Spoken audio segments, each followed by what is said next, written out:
We are in 6 constant mitzvot, and we are on the 6th mitzvah, namely, do not stray after your heart and after your eyes. It says in the chinuch, we are not to stray after the thoughts of our heart and the sight of our eyes, as is stated in the verse, do not stray after your heart and after your eyes, after which you wander.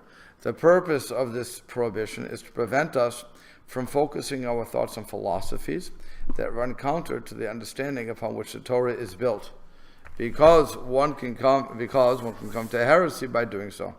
Rather, if such thoughts encroach on one's mind, he should cut his thoughts short and begin to think about the true and perfect ways of the Torah. Similarly, one should not pursue the sights perceived by his eyes. This prohibition also precludes us from pursuing the temptations of this world, for their end is bad, and they are worthy of shame and of anger. These ideas are expressed in the words of Chazal when it says, "Do not stray after your heart." That refers to heresy. After your eyes refers to lustful activities. As stated in the verse, Shimshon said to his father, "Take her from me, for she is fitting in my eyes." So here we go, avoiding distraction, page 233.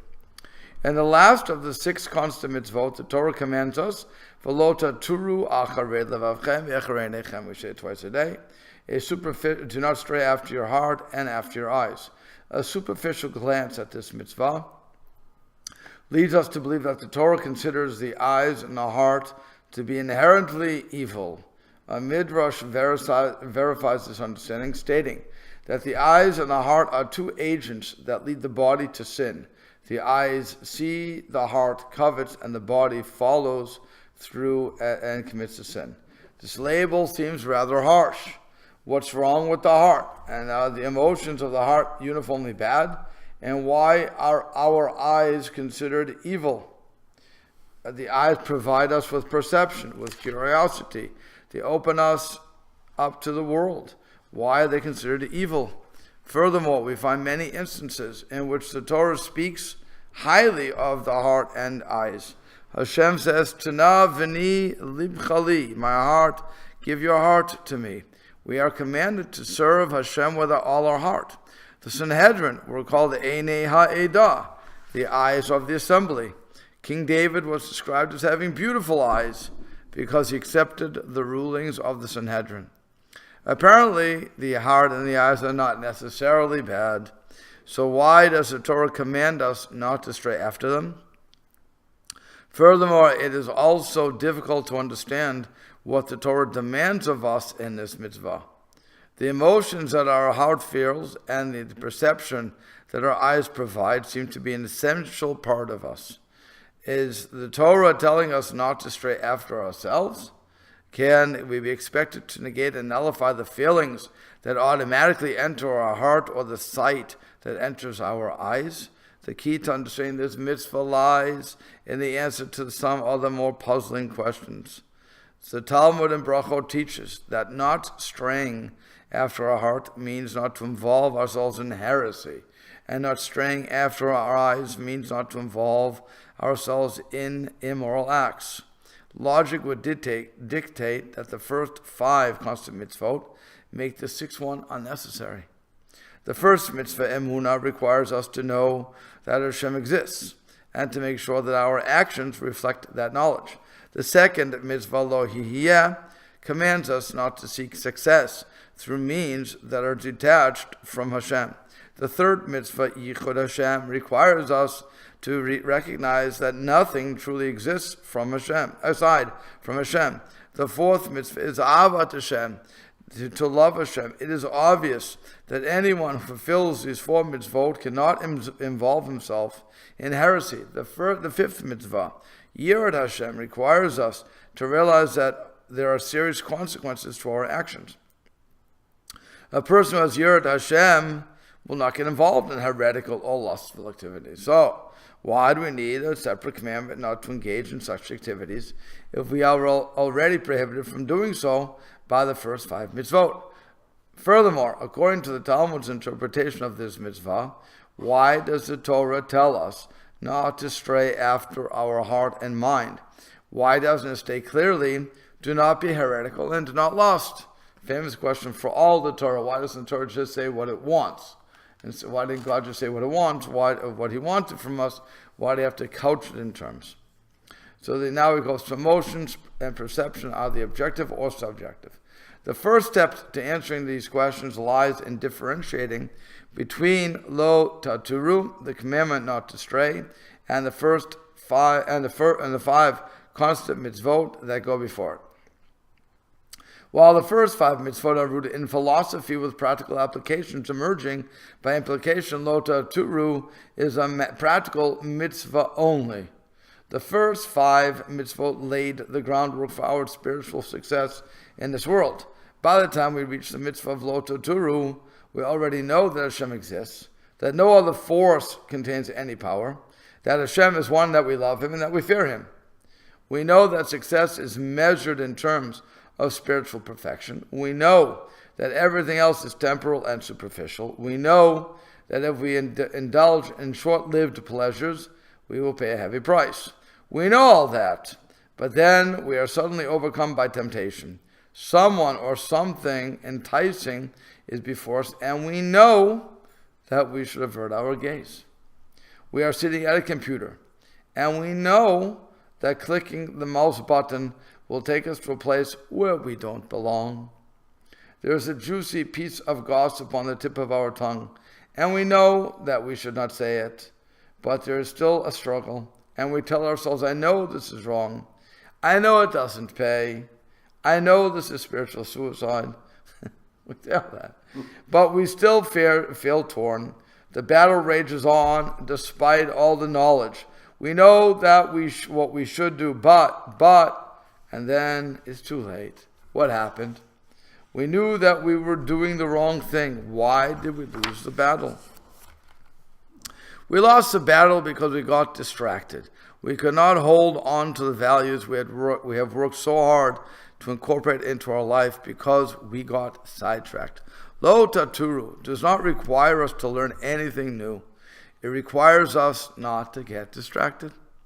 It requires us to remain focused on what we already know and not let our hearts and eyes lead us into territory that contradicts our Weltanschauung, our world outlook. Let us look at the roles that the heart and eyes play in our life and see why the Torah singles them out as the organs that we must be careful not to stray after the heart.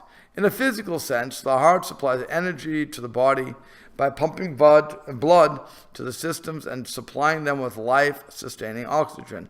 In a spiritual sense, too, the heart is the organ that represents human emotion, the most powerful force in the world. A person who feels strongly about something will pursue it relentlessly, whereas a person who is ambivalent will not. In terms of decision-making, therefore, the heart as the seat of emotion is crucial. But are emotions always rational? Can we control them? Take a look at people reading a novel. When they sit down on the sofa and begin to read, they know that they're about to enter the world of imagination. They know that this is fiction. Before long, however, the reader begins to feel an emotional attachment to the characters. A moving novel will cause the reader to live through the trials and tribulations together with the characters. Try to stop someone in the middle of a novel and point out that the fear he is feeling for the hero or the heroine in danger is all for naught because he or she never existed. Will it make a difference? Hardly. Their emotions will have taken control of them. Now okay, let's continue. So the same thing happens when people watch a play. They know quite well that they are about to enter a fantasy world, but as the scenes unfold before their eyes, they begin to cry for the characters. Why are they crying? Tell a person weeping at a play that the characters are not really in trouble. The actors simply make it seem that they are. The tears will still fall. Once emotion stirs, it is incontrollable. Since the heart responds so readily to trivial or false signals, can we trust it to make our decisions in life? Much as the heart is crucial, we must remember that that is no more than a muscle. Like the heart, of every other member of the animal kingdom, the human heart instinctively produces emotions that protect us or help us survive. But as humans, we must strive for more. We must place our heart in the service of our superior intellect. The eyes are equally unreliable. Psychologists often use pictures to diagnose problems in children. They show sets of pictures depicting people in ordinary situations and ask children to describe what they see. One child will look at a picture of a boy standing next to his mother and say, "I see a happy boy." Another child will look at the very same picture and see a sad boy. Assuming that the facial expressions of the boy in the picture are equivocal, is either child wrong in his or her assessment? No. One child has a set belief that a child in his mother's company is happy. The other is transferring his own ill feelings towards his mother into the child in the picture. The way we see things is not objective. We often see what we expect and want to see, which explains why we can't see a magician. However, we can't see what he's doing. We allow ourselves to be lied. Suspension of disbelief is right. The term they use in cinema. But like I said, though, but we want to believe that this guy can do what he's doing, so we don't watch the whole thing. We watch is misdirection. And when it comes to what he was talking about before with the heart, I mean, he didn't want to pick on it because he just didn't want to say about TV. But let's face it, anybody who watches any of these TV dramas, Grey's Anatomy or any one of them, that are tear jerkers. So they get you in 10, 15 minutes. You're stuck. You want to see what happens. And you can cry with those characters. I mean, it's 100% true. That the emotions, even though you know it's ridiculous, you still get caught up in them. Okay. So it says, since our emotions often control us rather than being controlled by us, we cannot rely on them to direct our lives.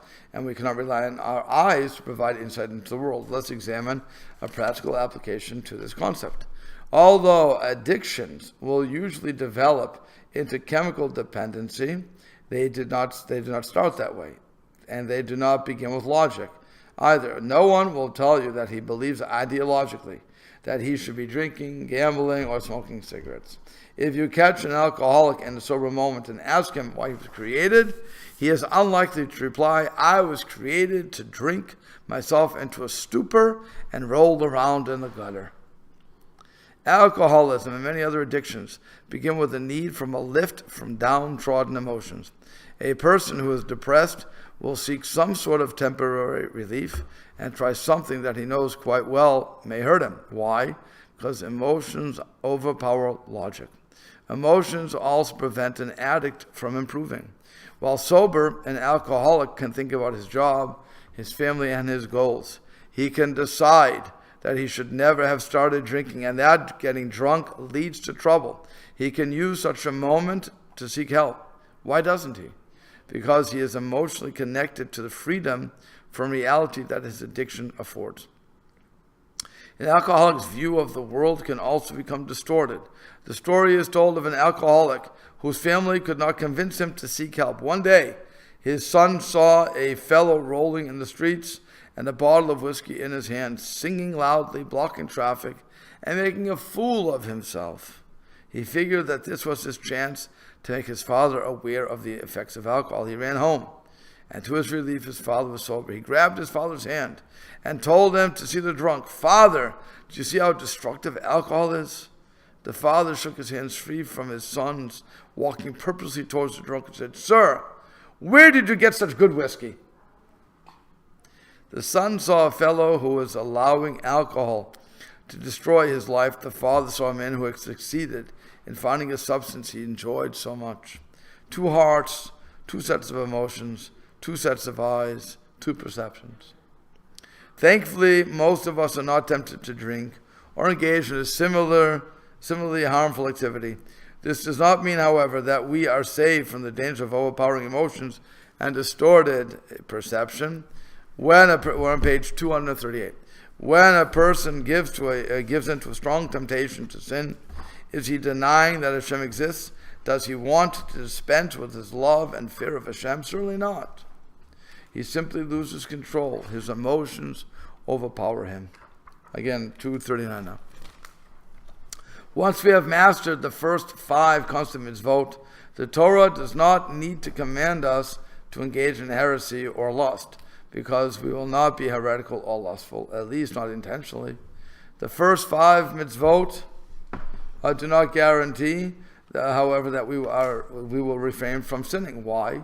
Because our emotions and perceptions will take control of us from time to time, and all logics of emunah, lo yeh, there should be no God before you, and all other and the other mitzvot will go out the window. You have it?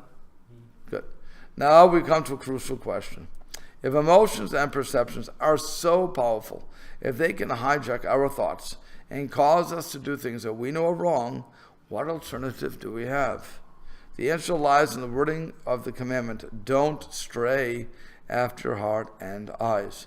We can compare your heart and eyes to a seeing eye dog. If a blind person allows an untrained dog to lead him around, the dog may lead him into trees, busy streets, and other dangerous areas. If the dog is trained properly, however, it can guide his master into safe territory and protect him from danger. The first 5 constant mitzvot teach us to appreciate spirituality, to yearn for the eternal rather than the temporary. But the world is full of distractions. There are so many opportunities for instant gratification. If we do not take charge, our heart and our eyes will necessarily find replacements for our true inner yearnings. The yearning for eternity will be replaced with a sense of ego. The yearning for eternal pleasure will be replaced with a desire for instant gratification. Lo taturu requires us to stay one step ahead of our heart and eyes and cause them to feel emotion and to perceive in accordance with the truths that we have internalized in the previous 5 mitzvot. And again, you have to internalize them. We must use them to protect the emunah, the yichud Hashem, the singularity of Hashem, the ahava, the love of Hashem, and yira, the fear or respect for Hashem, that we have already developed in the previous mitzvot.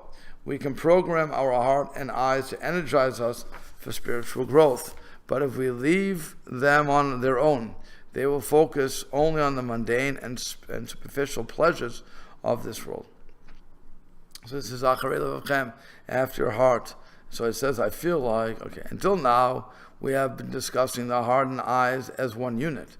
We have defined the mitzvah of lo ta'turu, do not turn around, do not turn away, do not stray, as a need to control our emotions and perception, rather than have them control us. Before we can learn how to take control of our heart and eyes, we must first learn to differentiate between them. The heart and the eyes both seem to send us the same message. The heart represents feelings. I feel like doing blank. The eyes send the signals to the mind that are interpreted as I want blank. These are both instinctive reflexes to external stimuli, but they are a bit different. The emotions represented by the heart may or may not be accompanied by an uncontrollable drive to follow through on them. They may not cause us to sin irresponsibly. Rather, they affect our decision-making process and cause us to make improper choices. For example, a person who has chosen between a professional career and a more spiritually oriented occupation will often be affected by an emotion. The choice between a life devoted to the thankless task of helping the Jewish people or one of relative comfort provided by a quote-unquote real job is a difficult one. The first constant mitzvot are necessary in making the initial decision. Clarity in the purpose of the world will certainly move a person in a certain direction, but lo ta'turu will be vital in the aftermath. Someone who has made a philosophical decision to use his talents in the most meaningful manner possible may later find himself plagued by feelings of disappointment from time to time. I could have been a millionaire, he may feel, or instead I'm struggling to make a living, or I could have been a famous doctor, and instead I'm hated as the walking, interfering conscience of the neighborhood. Realizing that in this case the heart does not develop a craving to make money. That might be the problem that a gambler or workaholic faces. The problem here is the involuntary feelings of disillusionment that begins to develop in the heart, saying, you must change your direction in life. Allowing that feeling to flower and bloom is straying after the heart. It is particularly difficult to deal with such a feeling because, as opposed to a lustful drive, it is hard to recognize the weakness of the heart and label it as such. Let us look at another example of an emotion that is unaccompanied by drive, but is harmful nonetheless. A Holocaust survivor recalled that he once saw a group of defeated, tired SS men being led by the Russian army. He said that he and his fellow survivors felt bad for their former oppressors for a few minutes.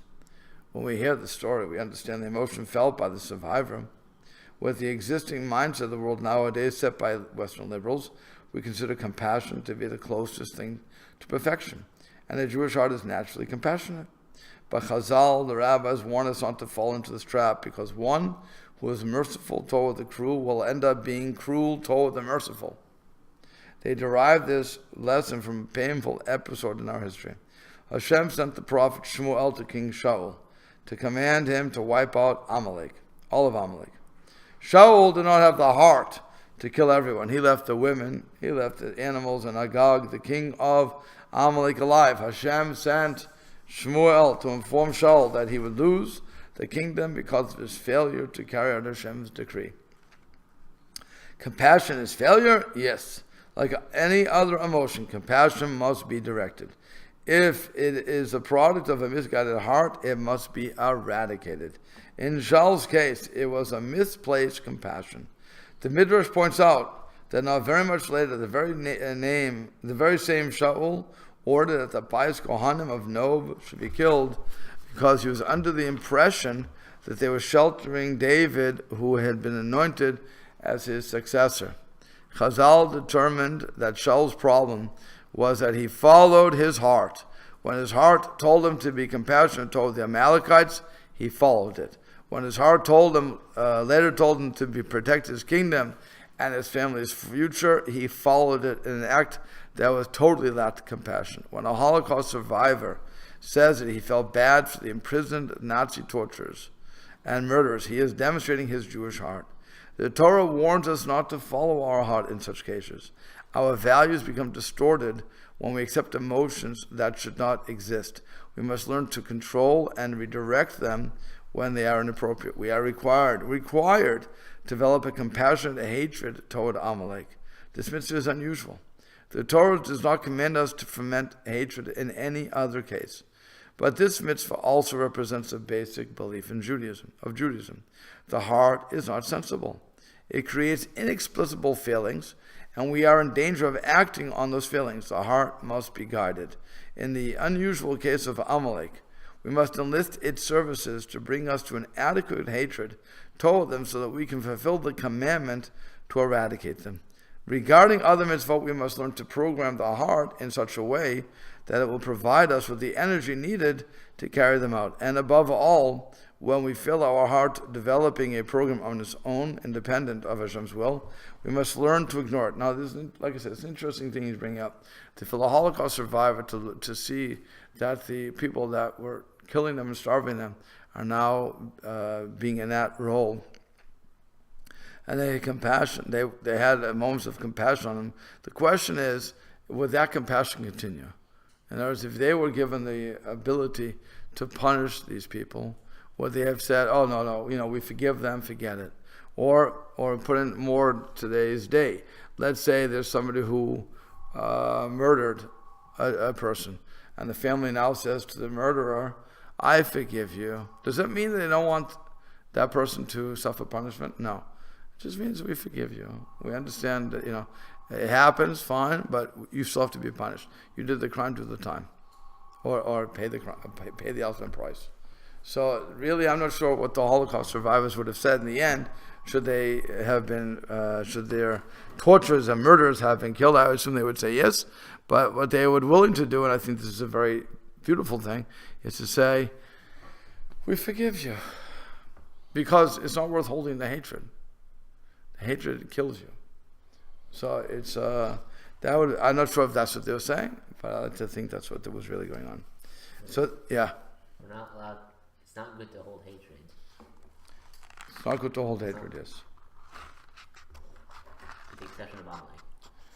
we have to hate what he did, right, and everything about him. Right. But again, the purpose of that is to wipe him out. The only reason we have to wipe him out is because Hashem said so. Right. We don't hate the Egyptians. We don't hate any other group that ever tortured us. But Amalek, because he came out directly against God and decided he's going to fight, so that's when Hashem said that we have to eradicate those people. Today we don't know who the Amalekites are, so we don't have to deal with that.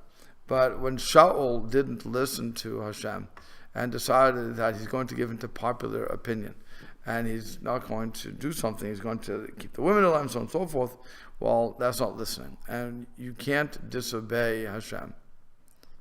If Hashem didn't say that and he would have had compassion, it would have been a different ballgame. Okay?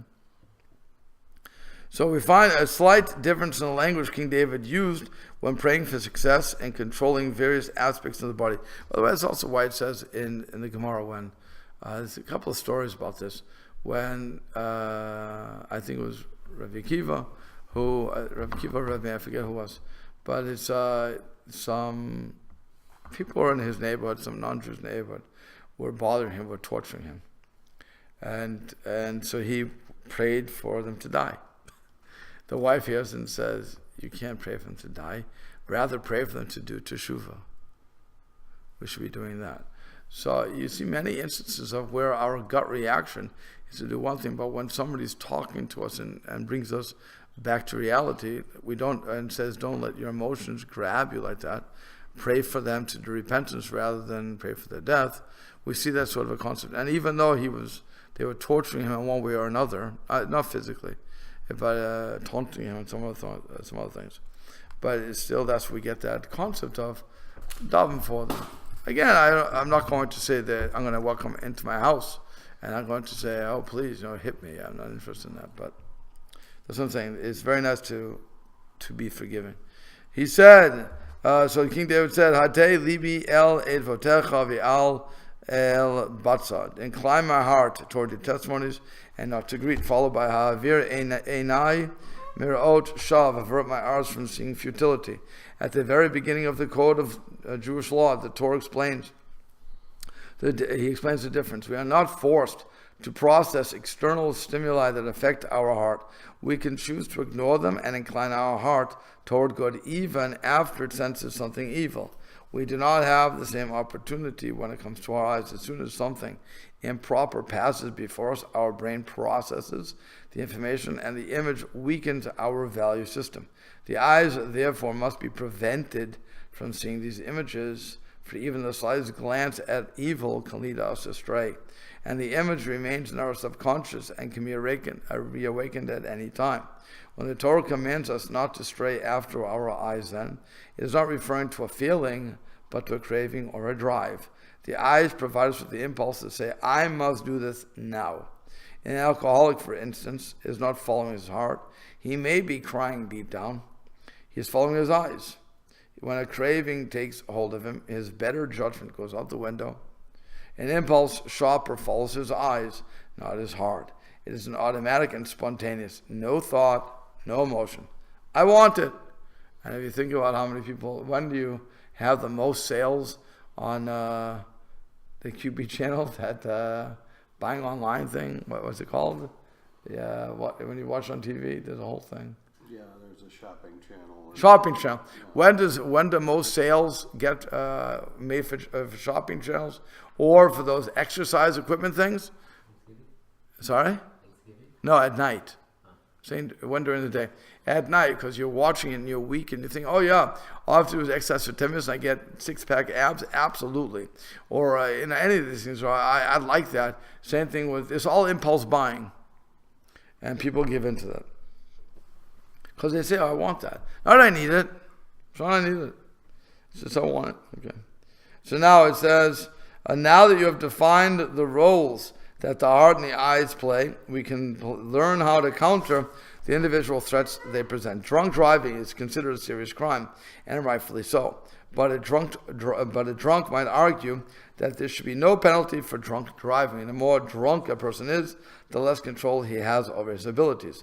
Why do we fault the person whose thinking was impaired by alcohol for choosing to drive and put others in danger? It's a real Talmudic argument, okay? So the answer is that we expect people to make responsible decisions before they begin to drink. You're on 244. Before they begin to drink, so that they will not drive under the influence. We expect them to deposit their car keys with someone who is not planning to drink. Similarly, since emotions and perceptions are so overwhelming, we are most likely to succeed in lotaturu, again, not to go astray, by following the saying, an ounce of prevention is worth a pound of cure. The primary goal in combating the natural feelings produced by our heart is to avoid them by developing more powerful ones for the truths that we have come to know in the first 5 constant mitzvot. Let's take laziness as an example. When we get into a rut of laziness, we feel as though we are physically unable to move. It seems to paralyze us in a physical sense. But laziness is an emotion. We all know people who seem to have a desperate need to accomplish more and more. Such people really fall into the trap of laziness because their emotional need to move forward is more powerful than that of laziness. It is the people whose dreams are always centered around their next vacation and early retirement, who constantly find themselves sitting on the couch trying to get up some energy to move because they have no emotions to counter their laziness. What's the solution? Hashem says, "Tana b'ni livchali, my child, give me your heart to me." Take your heart and submit it to your intellect. Emotions can be combated only with more intense emotions, which in turn can be created only by the mind. As we develop clarity in our understanding of these mitzvot, we should become emotionally involved with them. We should walk around with feeling. Ashreinu matocholkeinu, it says, feeling happy, feeling fortunate that we have the opportunity to take part in the purpose of this world, and that we will eventually experience the most pleasurable reward possible in the world to come. The clearer we are in our purpose, the more emotion we will generate for it. These emotions can become so strong that they will make us unyielding to the threat of the heart's challenging emotions. The approach is not straying after the approach to not straying after the eyes is extremely difficult. The bad news is that there is no way to enlist our eyes into the service of the intellect. Our only option is to fight the desires and cravings that the eyes perceive. How? So we learn from King David that the first step in preventing sin is to avoid situations in which we may be tempted to indulge in cravings or senseless passion. We must face the difficult reality that we are human and that we have a Yetzer Hara inside of us that tries constantly to lead us towards sin. Yes, we realize that he is part of the great purpose of the world, but we must still admit to ourselves that we are often too weak to resist his constant badgering. If we are honest about how much of a presence he is in our system, we will train ourselves to run away from potential temptation. A Talmud asked his mashgiach, his spiritual supervisor, Rabbi Eliyahu Lopian, for permission to travel to a cousin's wedding in a different city. When the mashgiach heard which city he was in, he did not want to grant permission. The city is known for the improper mode of dress of its residents, he explained. It's not the place for a ben Torah, for somebody involved in Torah. But Rebbe, the boy, protested, I work hard on guiding my eyes and thoughts, and I am not affected by this problem. Rebbe Eliyahu drew out a generous sum of money from his pocket and handed it to the boy. I am nearly 90 years old, and I am blind in one eye, he said. And I still feel the Yetzer Hara stirring inside of me. If you can go to that city without being affected, you had better take this money and see a doctor. Okay. The good news is that cravings are not in sole possession of the Yetzer Hara. We can develop cravings for spirituality as well. The same King David who begged Hashem to avert his eyes from evil lest he be led astray also said, Chishavti d'racha va'ashiva raglai el edotecha. I planned my path and returned my feet to your testimonies. And Midrash explains that King David would walk out of his palace each day with a schedule for the day, but his feet would involuntarily carry him to the study hall to study Torah. He had developed a reflex that made Torah study his default position. Apparently, aside from controlling our eyes and avoiding situations filled with temptation, we can also develop new cravings and habits. We must become experts at making the correct choices so that it becomes second nature. Our feet, hands, and all mechanical organs should be trained to serve Hashem automatically. Certainly, we must be aware of the potential pitfall of beginning to run on automatic pilot and losing all the feeling in our service of Hashem, but it is much easier to fight the problem of following good habits out of rote than it is to fight bad habits. So finally we come to day 49. The most challenging aspect of the mitzvah not to stray after our heart and eyes is that we were equipped with only one set of these vital organs. Our entire understanding of the world is based on the perceptions and emotions provided by our eyes and heart. It seems that they are the only organs that we have that we can use to monitor our actions and emotions. But how can we rely on such unreliable organs to police themselves? How do we know whether they are providing us with true perspective of ourselves or whether they are fooling us into believing that we are in control when in truth we are following them? Some people facing this challenge will say there is no way to figure out the truth and simply hope for the best. On a certain level, it's true. There is no way to be absolutely sure that we are on the correct path, but to surrender is not an option. We know that we are here for a purpose, and that there must be some way to fulfill our mission in life. There must be some way for our heart and eyes to police themselves. Mesilat Yesharim is extremely bothered by this problem. In response, he notes that Chazal's comparison of our journey through this world to a person walking in the darkness of night is particularly fitting. There are two dangers one faces when walking in the dark. One danger is of the unseen. A person traveling in the dark can fall into an unseen pit. Similarly, a person can spend his years on earth in petty pursuit of meaningless goals simply because he is unaware of any higher calling. He never knew that there was more meaning to life. The other danger is of mistaken identification of dimly lit objects.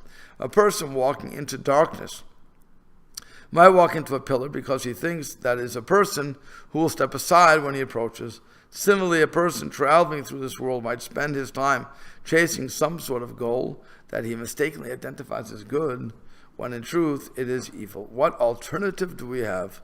So Mesilat Yesharim writes that one can succeed only if we take advice from those who have already met with success. Chazal, whose advice was bo'u cheshbon, come make a cheshbon, an accounting of your actions. We have already discussed the need for the cheshbon nefesh, the accounting of the soul, in detail in the context of Yirat Hashem. But lo toturu, don't stray, requires a more basic form of cheshbon nefesh, again spiritual accounting. A fine Jew named Mel managed to escape Europe and made it to the United States penniless. A kind-hearted fellow offered to teach him how to bake, and Mel became an excellent baker. He was not much of a businessman, however, so when it came to go out on his own, he took a partner who would handle the business end. The partner told him that they should begin by offering their pastries at a reduced price so that they would draw customers, and Mel went along with the plan. Mel's cakes were so good that before long, he became one of the most popular sources for kosher pastries in the New York area. His partner spent his time courting more and more customers, and they enjoyed great success. They were so popular that they were being honored by organizations for their services. One day, they ran into trouble calculating their revenues, and they hired an accountant to review their books. The accountant sat with their ledger for some time and then leveled them with disheartening news. They were bankrupt. Their initial reaction was to blame the accountant. How can we be bankrupt? They protested. We own the most popular bakery in the area. It took a while for them to figure out where they were going wrong. In their excitement over their popularity, they had forgotten to raise their prices. They were still offering their pastries at the same bargain prices as when they started. At each event they catered, they lost money. Again, you have to keep that accounting. When we discussed the cheshbon and nefesh in Yirat Hashem, we were referring to the need to keep track of our life's goals and our deeds. Lo toturu, again, notes not going astray, requires a much more basic form of cheshbon, guaranteeing that we are not getting distracted and that we remember why we are, quote unquote, in business. Are we still striving to fulfill the goals we set for ourselves in Emunah, Yichud, Av, and Yirat Hashem, or are we following our emotions and cravings into nothingness? Are we making progress, or are we like Mel the baker, so blinded by success, quote unquote, success, that we don't realize that we're running ourselves bankrupt? It is difficult to evaluate our own progress, but Mitzvot Yesharim teaches us that it can be done. Our intellect is ultimately the most powerful force in our system. If we invest effort into empowering it over emotion, if we invest effort into empowering it over our emotions, if we try to use raw emotion to monitor emotion, or raw perception to monitor perception, we will fail. But if the heart and eyes are connected to the intellect, then we can police themselves. Then they can then police themselves. We must take the time every now and then to re-examine what it is that we are living for.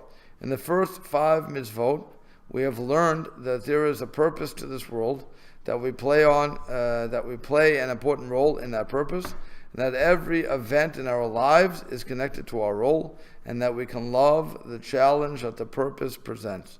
Lo Taturu is there to protect the other 5 mitzvot, to ensure that we are still living for that purpose. Cheshbon Nefesh is the only way to guarantee that we remain focused on a life full of meaning, so that we can enjoy the ultimate pleasure of basking in Hashem's, in the glory of Hashem's Shekhinah, when the world reaches perfection. So now we have the mitzvah review and then some practical applications. So Lo Taturu is a mitzvah that protects the 5 that preceded. It is the means of assuring our success in implementing the other constant mitzvot and preventing us from becoming blinded by emotions, cravings that run counter to the outlook on life that we have developed through the study of the constant mitzvot. The heart, which represents the seat of emotion, often sends us messages that contradict reality. In the spiritual realm, those messages might manifest themselves as feelings of regret for our choices to devote ourselves to Torah and mitzvot. Those feelings might not be accompanied by an overwhelming drive to acting correctly, but they will nevertheless cast a ball over our service to Hashem. The eyes perceive sight, second lead to cravings, which can overwhelm us and distract us from the truth that we have come to know just long enough to cause us to sin. Since emotions and cravings are hard to quell once they begin to fester, the key to success is prevention. Thus, the mitzvah is phrased, don't stray after your heart and eyes. Rather than straying after your heart and eyes, put these essential organs to use in the service of Hashem so that they are not free to wander, instead of allowing yourselves to become subservient, let them serve you. So now, practical examples, applications. Develop a strong emotional bond with Torah, mitzvot in the service of Hashem, which fulfill your heart with emotions that promote your quest for perfection and thereby prevent you from developing contradictory emotions. Number 2, avoid situations in which your eyes might see something that could lead you to sin, because a craving can develop from the slightest perception. We can also develop cravings for spirituality, which manifest themselves as learning to choose correctly as a matter of routine, as a not out of roto.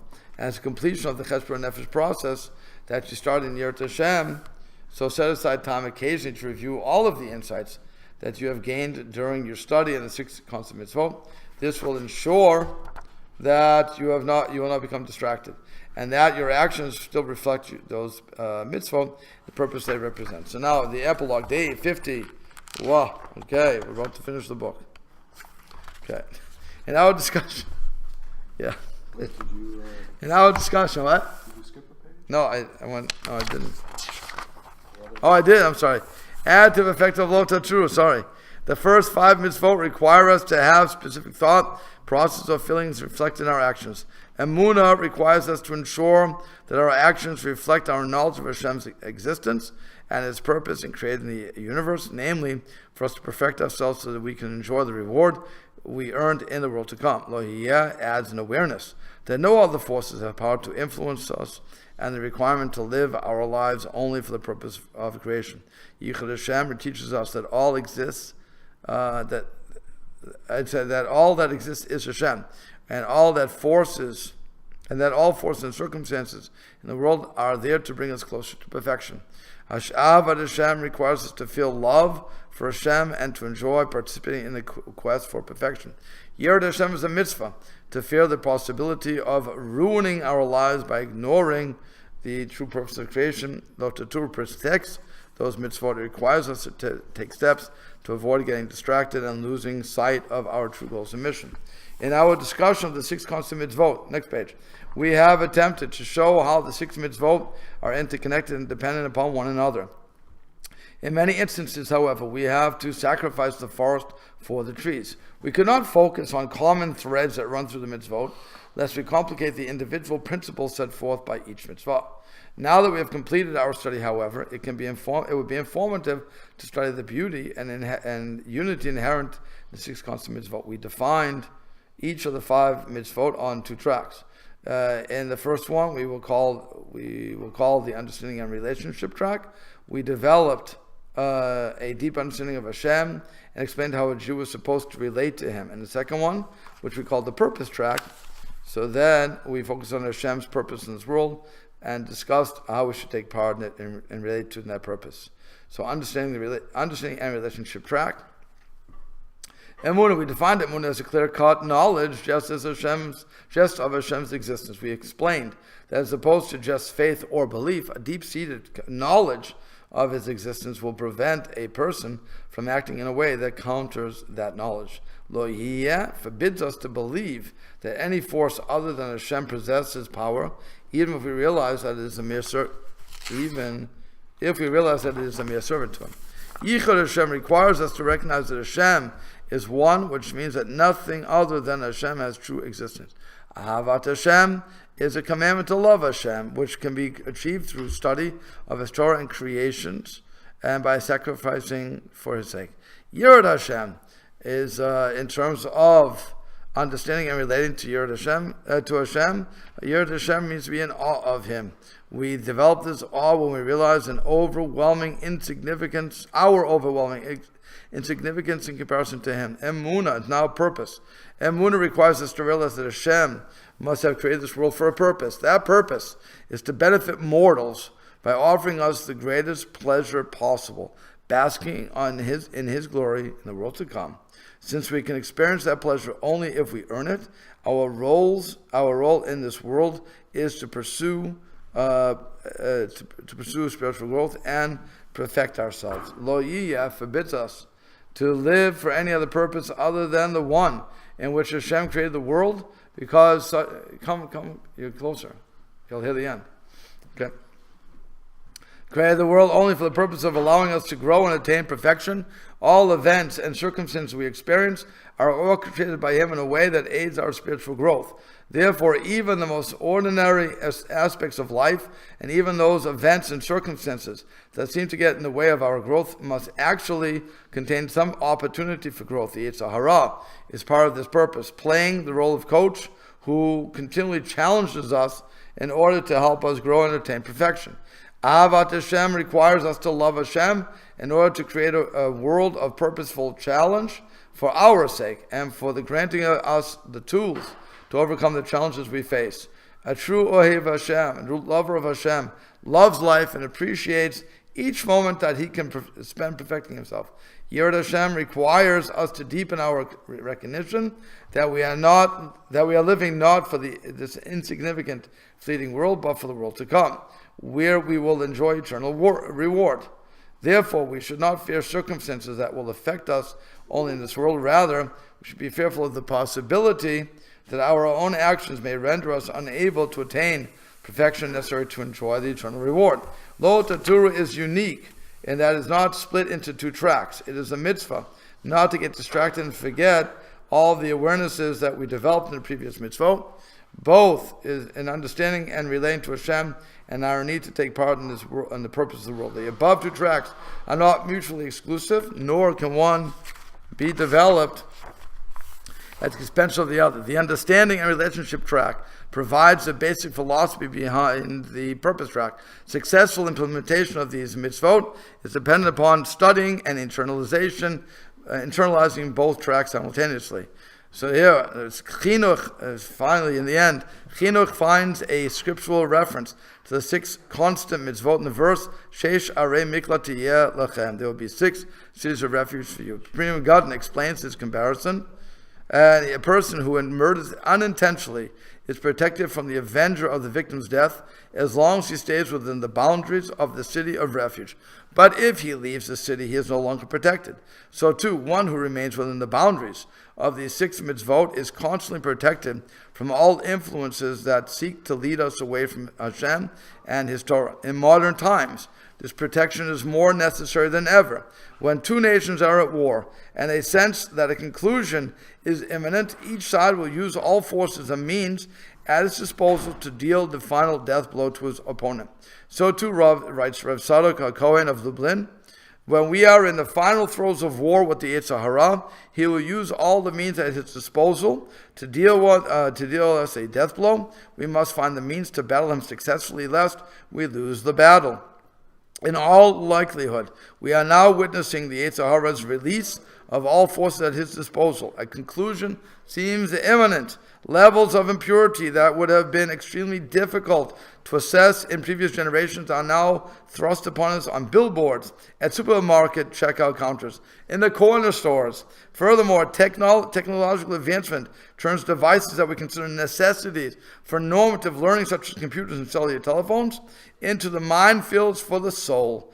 Because most of us are unable to live without the convenience afforded by modern life, it is difficult, almost impossible, for us to take physical refuge from these hazards. Our hope for success and are therefore dependent upon building spiritual cities of refuge around ourselves. The Chinuch and Prima Gadon teach that the 6 constant mitzvot are those cities of refuge. We cannot rely upon them for refuge, however, if we simply study them once. We must review them and develop deeper understanding and awareness of them until they are reflected in every action. 6 constant mitzvot can and should transform us and make us resistant to the dangers of the world around us by causing us to seek nothing other than spiritual perfection and closeness to Hashem. In the merit of our study and implementation of these mitzvot, may we be delivered from those dangers, and may we earn the ultimate reward of basking in Hashem's in His glory for all eternity. Yes,